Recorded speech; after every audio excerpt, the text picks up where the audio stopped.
Emmanuel Macron et les 26 autres dirigeants européens qui vont se retrouver à Bruxelles aujourd'hui pour un conseil extraordinaire. Et surtout ne pas rester à faune au moment où se joue l'avenir de l'Ukraine, faire entendre la voix des Européens, s'inviter à la table des futures négociations de paix, Arthur Delaborde. Mis hors jeu par Washington et Moscou, les Européens assistent impuissants aux négociations sur un cessez-le-feu en Ukraine, faute d'accord sur des garanties de sécurité.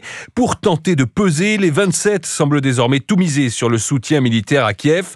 De nouvelles livraisons d'armes devraient d'ailleurs être annoncées aujourd'hui à Bruxelles. Mais comment maintenir l'aide à l'Ukraine dans la durée alors qu'une cessation des hostilités se dessine ? Cette question stratégique majeure sera au cœur des discussions entre chefs d'État au moment où la Russie semble amorcer un tournant diplomatique. Comme préalable à la paix, Moscou n'exige plus désormais la démilitarisation de l'Ukraine, mais la fin de son réarmement par les Occidentaux. De quoi placer les Européens face à un dilemme. En cas de refus, il sera difficile pour eux de contrer la rhétorique, les présentant comme partisans de la continuité de la guerre, ce qui devrait encore réduire leur influence sur les négociations de paix. À l'inverse, la fin de l'aide européenne ne manquerait pas d'être interprétée comme un abandon de l'Ukraine et conduirait inévitablement à sa capitulation. Arthur Delaborde du service politique d'Europe 1.